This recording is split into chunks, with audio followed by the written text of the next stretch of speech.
¿verdad? Porque te cuestionas todo. Una crisis te ayuda a cuestionarte todo. La empatía sin autorrespeto se convierte en un blanco fácil para que te hagan daño. Dándole vueltas en la cabeza, no sé si les ha pasado y ustedes están, y es como un caso y te vas a la casa y le seguís dando vueltas en tu cabeza y vos decís como, o sea, ¿qué podría haber hecho distinto? Y una cosa así, y era un caso que estaba cercano al suicidio. Pero muchas veces nosotros mismos nos estamos generando todo este montón de ideas y a veces ahí nosotros mismos nos saboteamos. Todas las personas tenemos actividades o situaciones que nos dan identidad. Sin embargo, también todos los mortales en esta vida nos enfrentamos a situaciones que nos hacen cuestionar quiénes somos. Por eso, en este episodio, me gustaría saber, Mauricio, ¿y vos quién puta sos? Fíjate que de repente esa es siempre una pregunta que a veces uno se hace, ¿verdad? De repente, bueno, ¿y quién carajo somos? ¿Y quiénes somos? ¿Verdad? O como de repente, como bien uno lo dice, el psicólogo, ¿y tu psicólogo quién es? Ajá. O Sí. cuando recomendaba, no, te recomiendo a Ricardo. Te recomiendo, ¿y Sí, quién es? ¿Quién ¿Y quién es? Pues, Claro. ¿verdad? Realmente, pues yo creo que todas las experiencias que nosotros vamos teniendo en la vida nos ayudan a ir definiendo quiénes somos. Si tú me preguntas, pues, cuáles son esas crisis que de repente como Mauricio ha tenido, me recuerdo que siempre al inicio yo hablaba de 3 crisis que había tenido en mi vida. Por supuesto, cuando uno va en este caminar llamado vida, esas crisis van sumando.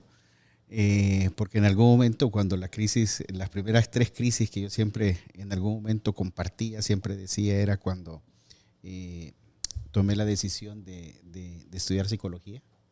¿Okay? Esa fue una crisis. Eso fue una crisis, sí, porque me corrieron de la casa y todo. Y hueva, tu papá no Sí, quería. Sí, no querían. La segunda crisis fue cuando tomé la decisión de estudiar, bueno, antes de tomar la decisión de estudiar psicología, yo había tomado la decisión de irme a estudiar en la vida religiosa. Entonces, Ibas a ser sacerdote. iba a ser religioso. Ah, como padre. Como los hermanos Monje. de la Salle, son hermanos maristas Ah, ok. que se dedican a la educación. Sí, sí. Eso fue la primera, la segunda fue cuando estudié psicología y la tercera cuando decidí casarme. Fueron crisis que lo interesante para mí siempre ha sido de las crisis es que las personas a mi alrededor iban en contra y solo yo quería esto. ¿Okay? Entonces eso me definió mucho porque yo siempre iba, me decían que yo era guerrillero porque yo siempre iba en contra de todo. Pero si yo voy creciendo en este camino llamado vida, y yo veo como las últimas crisis que de repente hemos tenido, una de las crisis muy fuertes que viví, creo que la que más experiencia me ha dado, fue la muerte de mi papá y mi hermano en época de COVID. ¿Okay?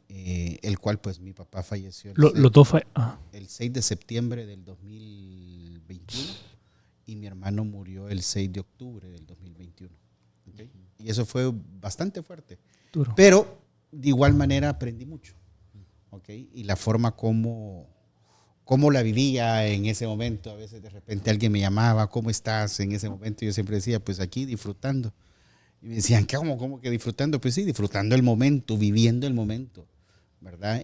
Con todo lo de la situación que se vivió del COVID. Y creo yo que eso me dejó mucho.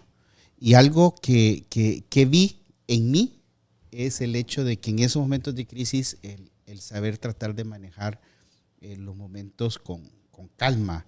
Aunque yo, pues, mis hijas siempre me dicen, mi esposa me dice que a veces yo me enojo rápido, pero sí, en esos momentos de crisis es tratar de ver las cosas con mayor calma. Por supuesto, nosotros que somos psicólogos, pues también nos enojamos, también tenemos a veces nuestras propias crisis, nuestras situaciones, y yo creo que eso es parte de Para los que nos escuchan, las hijas de Mauri están aquí en el estudio, están ahí detrás de cámaras, así que están escuchando todo lo que dice. Sí, todo lo que digo, sí. No puede mentir. ¿Verdad? Entonces, esas crisis, claro que nos enseñan, claro que nos ayuda a ver quiénes somos, cómo lo vamos afrontando, cómo lo vamos manejando, el diálogo interno que tenés vos en ese momento, ¿verdad? Porque te cuestionas todo, una crisis te ayuda a cuestionarte todo, claro. ¿Verdad? Ahí es donde sale realmente quién sos, ¿no? Sí, claro. Sí, en ese momento ahí donde uno se da cuenta quién sos, pues de qué estás hecho, como dicen, ¿verdad? Y por supuesto es también vivir esa emotividad o esas emociones que en ese momento las situaciones te lo van viviendo, ¿verdad? Situaciones difíciles que como familia, frente a una pérdida, frente a toda esa situación de la realidad del COVID, cómo se vivió, ¿verdad? Pero a pesar de todo eso, también cómo lo vas manejando. Yo siempre digo ese diálogo interno, cuál es la narrativa que te lo estás contando, cómo te estás contando las cosas, yo creo que eso ayuda bastante. Pero ¿y vos? ¿Quién sos? Ajá, ¿quién sos? Y también, Ricardo, ¿quién Pero sos? vamos a hacer la pregunta, ¿no? O sea, ¿quién sos a través de la crisis o digo lo que yo quiera? No, fíjate que yo escuchaba a Mauri y tengo algunas preguntas que se las voy a hacer después, porque yo sé que, o sea, de hecho, yo conocí al papá de Mauri, que en paz descanse, y recuerdo que eran cercanos. Sí, entonces, sí, de hecho, actuaron juntos en bueno, obras, es que eso es parte también de lo quién sos, ¿verdad? De Claro. todo lo que vas haciendo. Claro. Porque si vamos así, pues sí, en algún momento tuve la oportunidad de actuar acá en el Círculo Teatral San Pedrano. He hecho 3 obras y quien me metió fue mi papá.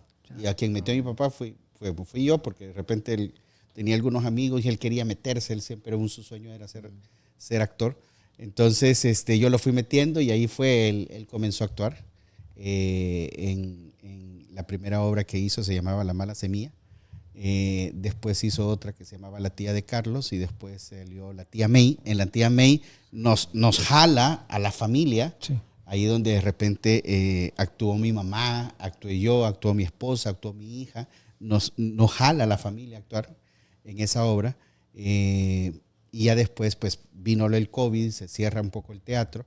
Después ya mi papá fallece, pero después de repente a mí me invitan a participar en otras 2 obras en escena, las cuales pues una fue, si no me recuerdo, se llamaba...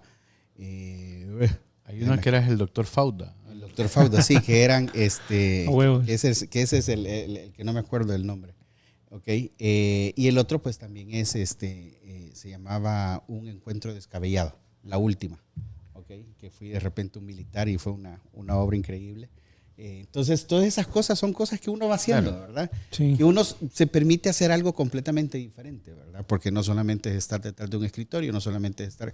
Que ojo, que a mí lo que yo hago, sí lo digo, y mi familia lo sabe, me apasiona lo que hago, sí, ¿verdad? Pero realmente hacemos otras cosas. Sí, hacemos otro sí, no, tu trabajo no te termina de definir, ¿no? Y no te limita tampoco, no es solamente eso.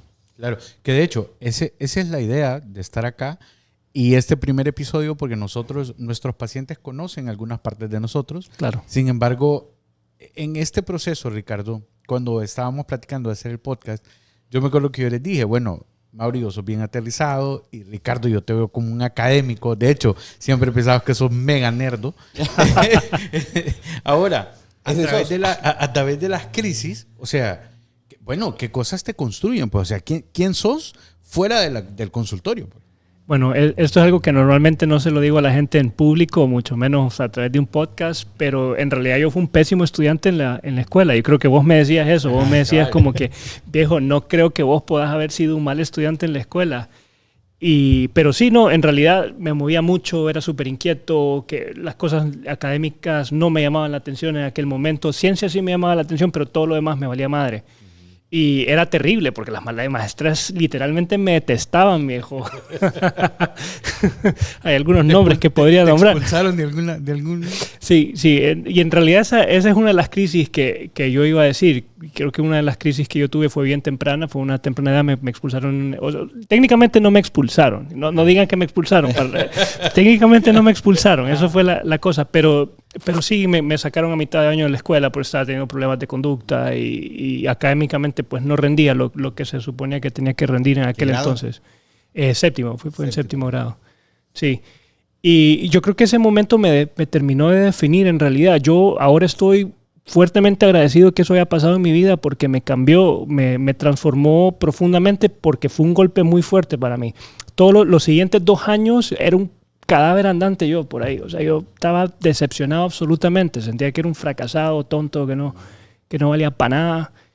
Y fue bien duro eso. Fue una situación bien dura. Te interrumpo y te pregunto, porque me decías ahorita esa parte que te definió. Sin embargo, estás relativamente joven y estás a punto de terminar tu doctorado. Sí. Y digo relativamente joven en comparación a Mauricio. Sí, porque, bueno, en comparación a Mauricio, nadie.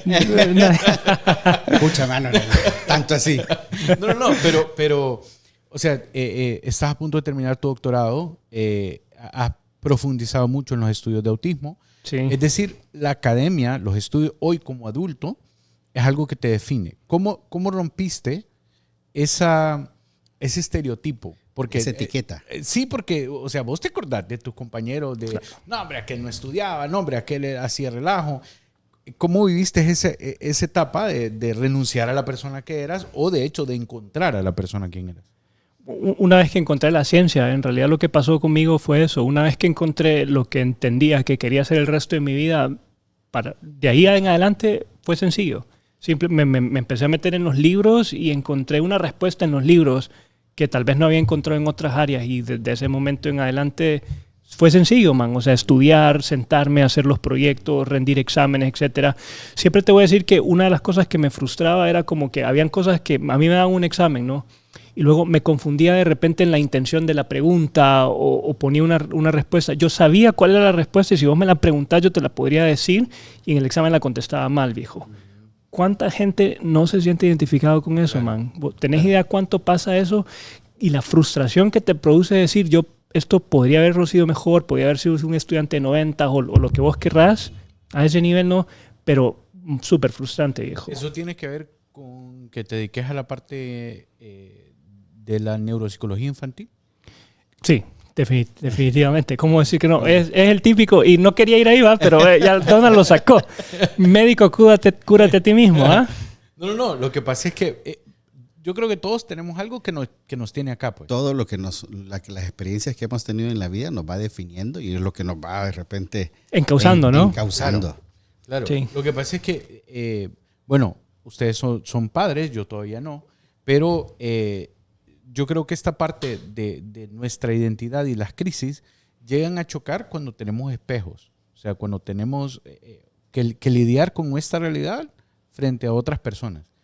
Si hablamos de crisis en tu adultez, ¿qué sería aquello que vos me dirías como que estás súper orgulloso de haber logrado? No me refiero a la parte académica, sino personal, de haber logrado hoy, pues. O sea, ¿quién diría que aquel muchacho en 7º grado que no era el mejor estudiante, hoy en día es el doctor neuropsicólogo Ricardo de León? Bueno, como el logro que yo me siento más orgulloso es que pues me considero un empresario. Tengo un negocio, bueno, tengo 3 negocios técnicamente, ¿no? Le monté el consultorio a mi esposa, tengo un kinder, ¿no? Kiddos. ¿Dónde queda? ¿Qué hace? Sí, patrocinado. Cerca de la Salle. Y avante, ya vamos a platicar de eso. Sí, niños de 6 meses hasta los 4 años, 5 años, matrícula abierta, open house. Sí, y mi consultorio y la clínica INEPSA, ¿no? Que, o sea, yo fui a España, estudié en la Universidad de Salamanca, saqué neuropsicología. Bueno, tengo 3 maestrías, ¿no? Pero no quiero entrar con eso. Pero haciendo unas prácticas en NEPSA, ¿no? Que NEPSA tiene el domicilio, está domiciliada en Salamanca. Conocí a Rubén Pérez Elvira, el doctor Rubén.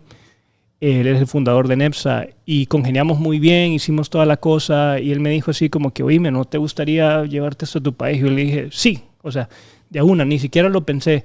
Y a partir de ese momento pues, traje NEPSA y NEPSA empezó a crecer y creo que eso es una de las cosas que te puedo decir que me siento muy, muy orgulloso, ese sentido. Y ¿sabes qué es lo que pasa, Donald? Conectando con los que les mencionaba antes, esas cosas que a las muestras les molestaba de mí es lo que me ha permitido pues, decir hoy en día que pues, tengo 3 negocios que facturan, ¿no? Porque soy inquieto, porque soy hiperactivo, porque me muevo mucho, porque necesito poner esa energía en algún lugar y gracias a Dios pude ponerla en un lugar productivo. Okay. Hablando del emprendimiento, Mauri, bueno, vos de nosotros sos el que más... Antes de decir eso, espérate. No puede ser así porque, ¿y Donald quién? Sí, ajá. Bueno, sí. Yo estaba queriendo evadir la pregunta. ¿Y Donald? Yo estaba queriendo evadir la pregunta. ¿Y Donald quién? ¿Cuál ha sido la crisis que más te ha definido, Donald?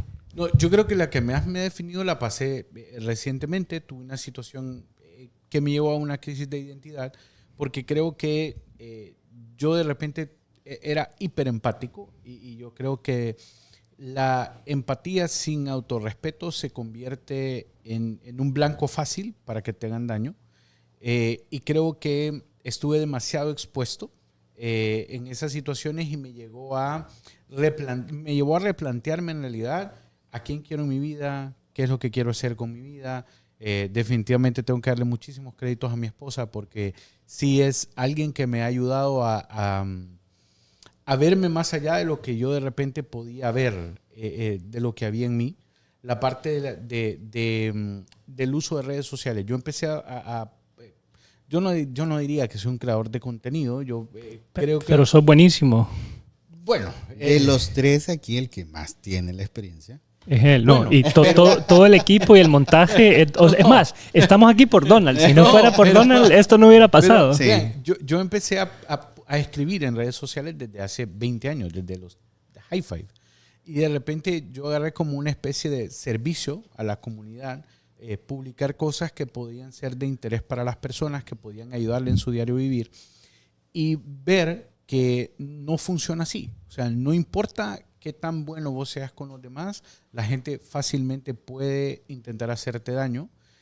Yo sé que si lo vemos desde el estoicismo, etcétera, nadie puede hacerte daño si no lo permitís, etcétera. Pero en realidad no se vive así. Pero también somos humanos. Pues sí, yo lo platiqué con Mauri y me chocó un poco la respuesta de Mauri la primera vez, porque me dijo, pero ¿y vos qué corona tenés? O sea, como diciendo, brother, pero eso le puedo pasar a todo el mundo. Claro. Sin embargo, creo que fue un error mío el no esperar que me pasara.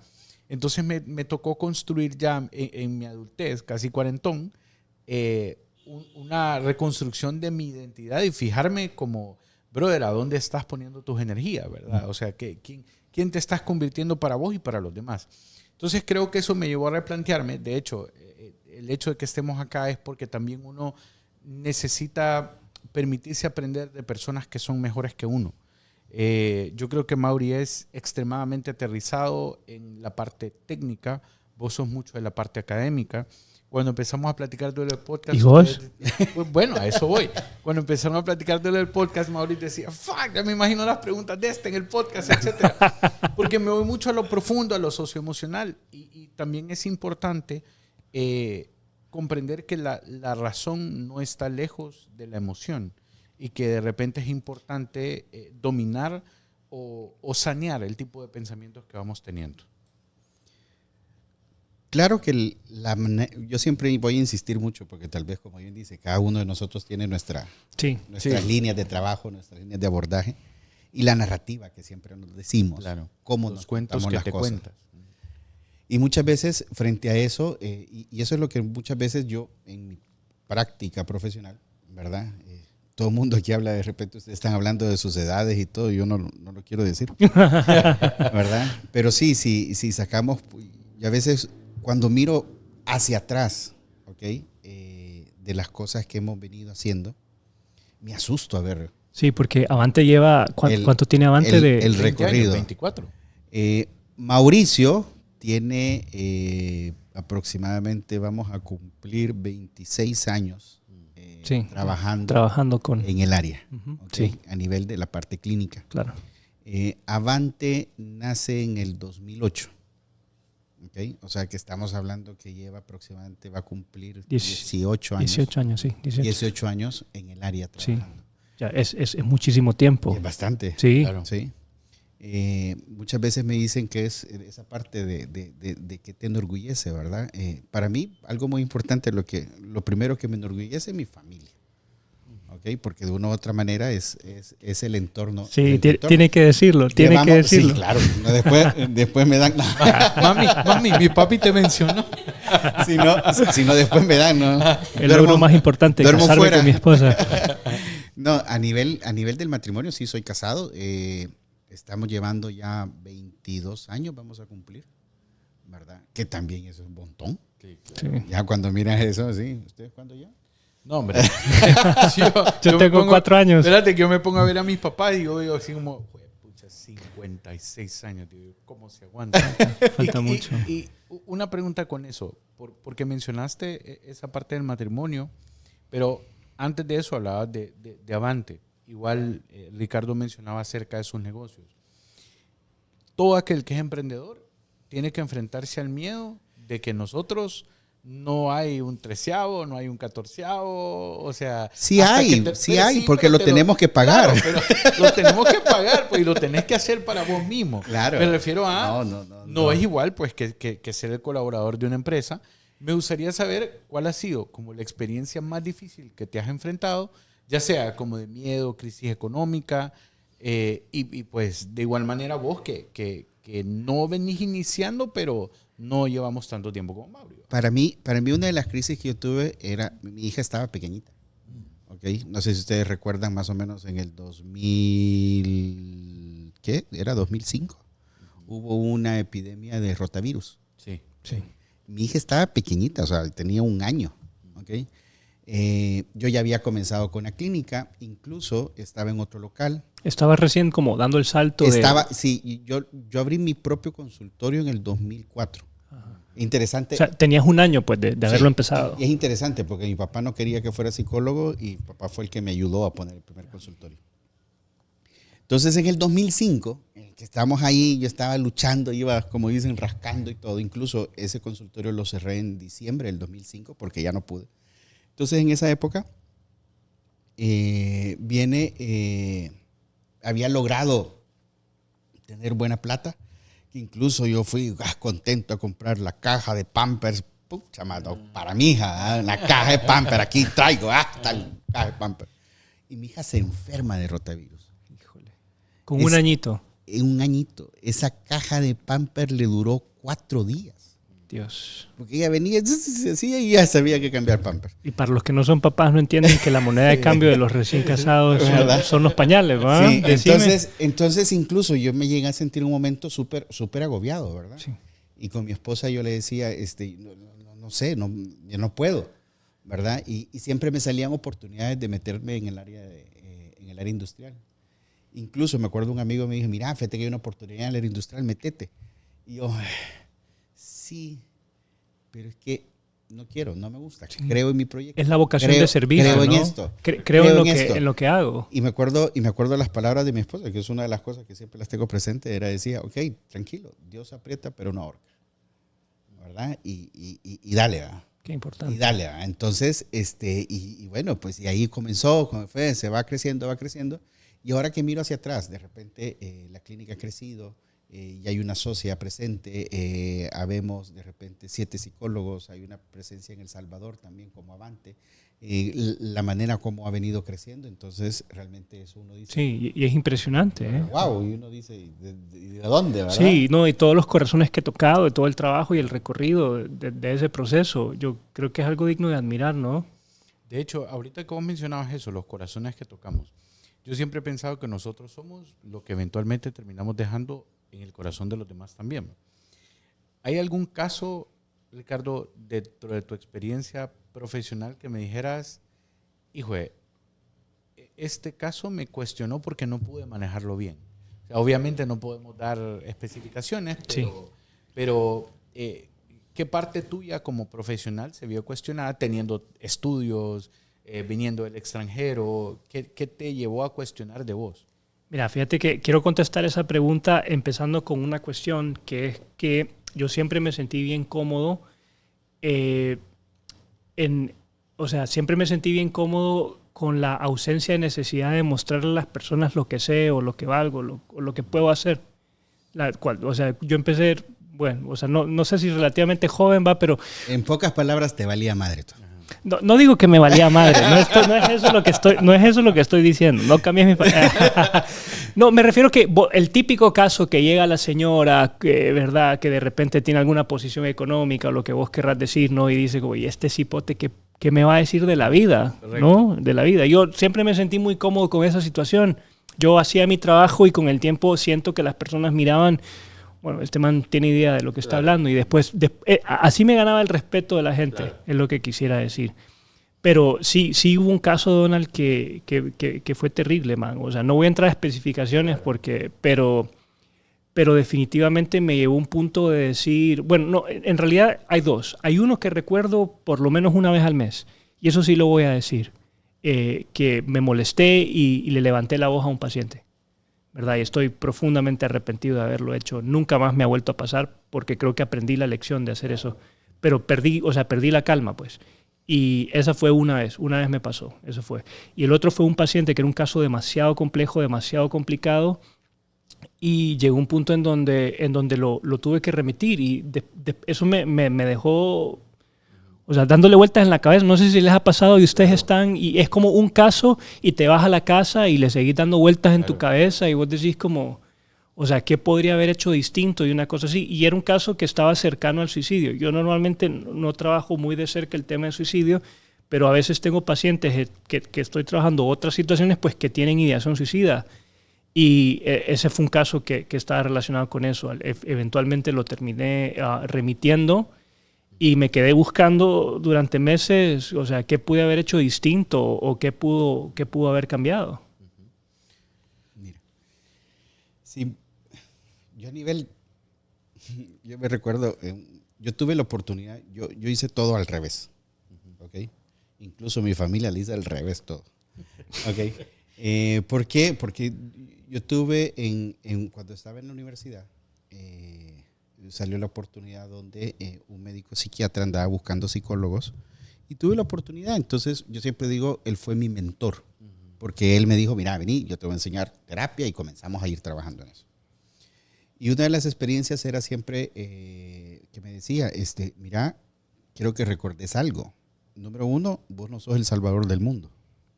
Solo hay uno y ya vino y no se parece a vos. ¿Verdad? Entonces, y eso para mí me caló mucho, porque a veces nosotros, o la gente, muchas veces la gente me dice, mira, ¿y vos cómo haces con los problemas de la gente que te llega? Nosotros pasamos de 7 de la mañana a 7 de la noche escuchando las situaciones y yo les digo, primero, es que yo no le resuelvo los problemas a la gente. Correcto. Uno acompaña. Claro. Yo creo que eso es importante, acompañar esas situaciones. Desde una perspectiva, por supuesto, vamos a decir, sin señalamiento, sin juzgamiento. Yo creo que ahí va donde uno va generando esa oportunidad en las personas. Y pacientes que tuvimos a nivel general, sí, tengo una experiencia muy personal donde me tocó pero sí la situación de una paciente que tomó la decisión de quitarse la vida. Entonces, la familia me cuestionó, ¿verdad? ¿Qué fue lo que dialogó? Yo a ella la vi un día viernes y la persona tomó la decisión un domingo de quitarse la vida. Wow. ¿Verdad? Entonces, el lunes me están llamando, mire. Asustados. ¿Qué pasó? ¿Qué fue lo que sucedió? Estaba iniciando un proceso terapéutico. Y me recuerdo eso. Para mí, y yo creo que es algo de lo que Avante hace, es trabajar en equipo. Es decir, no solo estaba yo como psicólogo, claro, sino que era un equipo. Entonces, ¿no? Ahí viene la parte donde de repente me pasó eso a mí, pero tenía el equipo de soporte, claro, donde automáticamente me recuerdo ahí el médico psiquiatra me dice, hey, vení para acá, pasó esto. Y ya te hace el abordaje, te hace la intervención en crisis y te ayuda a manejar la situación, claro, para que no te afecte. Sí. Claro. Yo les agradezco un montón lo que acaban de compartir, porque sobre todo vos, Ricardo, porque lo iniciaste. No pensé que lo fueras a decir. Y de verdad te agradezco porque creo que abrís el espacio, porque esa es la realidad que nos toca vivir a muchos de nosotros. Mauri comentaba esa experiencia. Pero yo creo que Donald se siente como el locutor, ¿eh? El locutor, a ver, y tu caso más difícil. A contar voy. Usted se está dirigiendo. Sí, estamos de anfitrión. A contar voy que de hecho mi mayor miedo era enfrentarme a que un paciente llegase a tomar esa decisión. Sí, que fuera tu paciente que fuera mi paciente y yo no le pudiese ayudar. En este caso, una persona que me buscó, me dijo que no tenía ingresos para pagarme. Yo le dije, mire, no se preocupe, yo le voy a ayudar. No pudimos tener esa sesión. No pude conversar con la persona. Antes que sucediera, se quitó la vida. Antes que llegara De hecho, el día que nos tocaba la sesión, yo le escribí. Dios. Para confirmar la cita. Qué fuerte. No me respondió. Yo le respondí en la mañana para confirmar la cita y a las 2 de la tarde que nos tocaba la cita, pues ella no se conectó. Cuando trabajamos con personas que pueden estar deprimidos, creo que uno espera que a veces falten a sus citas. Claro. Es comprensible, no lo juzgamos. Que a veces se queden dormidos por el medicamento. Cambios, tantas horarios. cosas. Que O tengan sea, una emergencia de última hora, 5 minutos antes de la cita. O sea, miles de cosas pueden pasar. Aunque después suban fotos. Cabal. Pero en este caso en específico me cuestioné mucho porque pues uno siempre se queda pensando en que pudo haber dado más. Claro. Y esa parte que menciona Mauri de aceptar que uno no es el salvador. Compartiendo un poco, ¿verdad? Con lo que decían.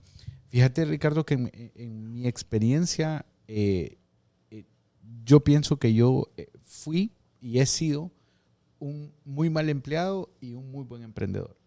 Me di cuenta desde muy joven que no me gustaba que me dieran órdenes. Pero yo les decía al inicio, yo soy desestructurado. O sea, de hecho, cuando yo hice mi práctica con Mauricio...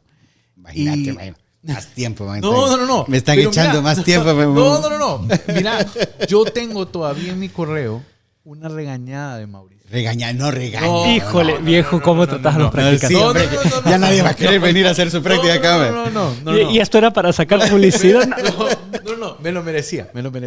Y de hecho, se me quedó con una frase que dice, la suposición es la madre de los relajos.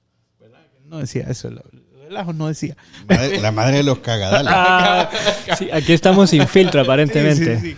Ese sí era mi correo. Entonces, y era en realidad porque yo comprendí bien tarde cómo funcionaba mi cabeza. O sea, yo tengo TDAH más no poder.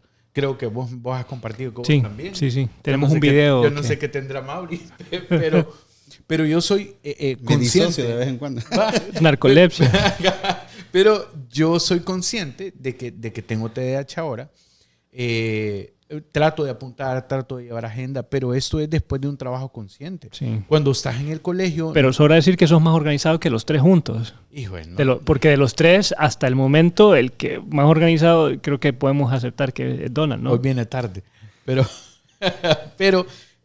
no, sí creo que de repente como personas, y aquí sí me gustaría tocar un tema antes de terminar, que es el impacto que han tenido las redes sociales el impacto que han tenido las redes sociales en la vida de las personas, porque nos venden esta idea de eterna productividad.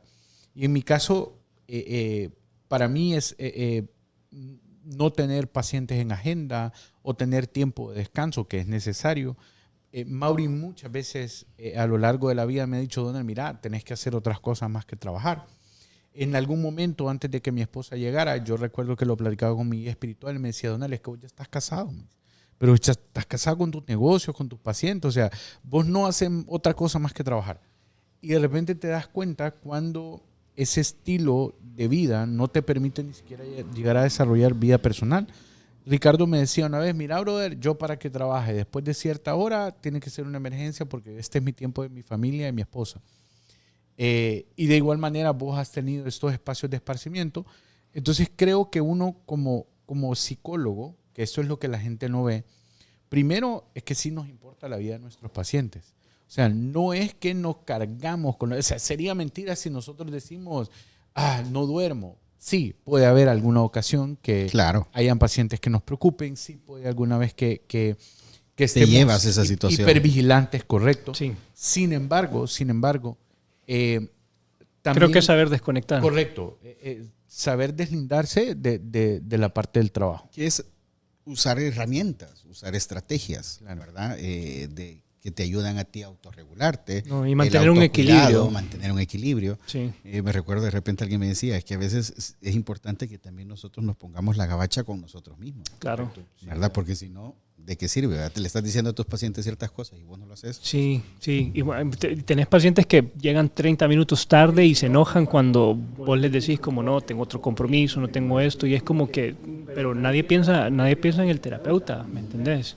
Nadie piensa en vos, o sea, dicen como, bueno, no he comido, no, o sea, mi hija me está esperando en la escuela, yo tengo que salir, pero normalmente las personas eso no lo toman en consideración, que al final del día somos humanos, es como que viejo, hay gente que nosotros tenemos una política en nuestro centro, ¿no? Que es, o sea, sesión agendada, sesión que se tiene que cobrar, y hay gente que eso le molesta profundamente, y es como que yo no le voy a decir al arrendatario, mire, fíjese que no vino mi paciente, este día no se lo voy a pagar, ¿verdad? Al de la factura de la luz no le puedo decir, mira, te dejo de pagar, no le puedo decir al empleado, mira, hoy no te lo pago porque mira, no vino el paciente, cuídate, no, nosotros todos los costos los tenemos que cubrir igual, y lo mismo hacia nuestras vidas personales, ¿no? Y siento que muchas veces las personas no miran eso porque nos miran, tal vez puede ser que tienen una imagen de nosotros que no es tan real, en el sentido que nos miran como bien calmados, como bien controlados, como buena gente. Como que si nuestra vida estuviera en perfecto estado, ¿no? Y después de todo somos humanos y tenemos problemas, tenemos situaciones en casa y son cosas que no son fáciles de manejar, y las personas nunca miran eso cuando piensan, ¿y mi psicólogo quién es? O como diría Mauri, ¿y quién carajo es tu psicólogo? Pregunta. Antes de eso, conectando lo que decía Ricardo, porque creo que ibas a decir algo. Pero Mauri, ahorita que estamos empezando este proyecto, ¿qué sería algo con lo que a vos te gustaría ser recordado? O sea, si de repente ya no pudieras ejercer más la psicología, ya te vas a retirar, ¿qué sería aquello que te gustaría haber dejado en el corazón, en la vida de la gente, de tus pacientes? Me fascinan las preguntas de Donald, Sí. Me encantan. Bueno, creo que de repente nosotros usamos siempre algo que nos ha venido caracterizando como clínica, como centro, es que si cambias lo que piensas, cambias lo que haces, lo que sientes. Entonces, yo siempre insisto mucho de cuidar la narrativa. La vida es bonita, o sea, realmente la vida es bonita, la vida es bella, pero muchas veces nosotros mismos nos estamos generando todo este montón de ideas y a veces ahí nosotros mismos nos saboteamos. Así que si algo que me quieren recordar sería eso, el hecho de que si cambias lo que tú piensas, cambias lo que tú haces. ¿Y vos? Dale vos primero, déjame pensar. Tengo que pensar la mía, no la tengo. No, yo estaba pensando la mía. No, bueno. Y me tiran siempre primero. Sí, cabal, es que Mauri es bueno con las respuestas. No, yo creo que sí, imperfecto, pero que siempre quiso dar lo mejor, que siempre estuvo atento a querer genuinamente el bienestar de cada persona que llega. Y creo profundamente, me gusta mucho esta analogía de las ostras y las perlas. Las únicas ostras de donde salen perlas son aquellas que están heridas. El mecanismo de defensa de la ostra es protegerse a través de rodear ese cuerpo extraño con concha de nácar, y eso hace una perla. Todos nosotros tenemos heridas y todos nosotros tenemos la posibilidad de hacer perlas con nuestras heridas, y creo que eso es lo que me gustaría dejarle a la gente. Sí, bueno, yo definitivamente creo que sí, como quiero que me recuerden, se lo digo en el siguiente episodio. Bueno, es válido. Es válido. La idea de este podcast es darnos a conocer un poco más qué es lo que hay detrás de nuestros perfiles profesionales. Algunos somos un poco más abiertos al compartir nuestra vida en redes sociales, otros no. Pero la idea principal es que puedan conocer quiénes somos de primera mano. Así que en este episodio, ¿quién es tu psicólogo? Y esperen los que se vienen, porque tanto el licenciado José Mauricio Velázquez como Ricardo José de León, Avante, NEPSA, neuropsicólogo, psicólogo clínico orientado a la parte de ansiedad, manejo del estrés, depresión, terapia de parejas. La verdad es que Mauri tiene un equipo bastante grande, donde hay atención multidisciplinaria, incluyendo la parte de los niños. Igual con el doctor Ricardo de León pueden obtener información acerca de Kidos, y yo me dedico estrictamente a la parte de la terapia virtual. Estoy para servirles. Síganos en nuestras redes sociales. Gracias por estar con nosotros. Y esperen los próximos episodios que se vienen calientes. Y recuerden, y mi psicólogo lo dijo. Y que éramos 3.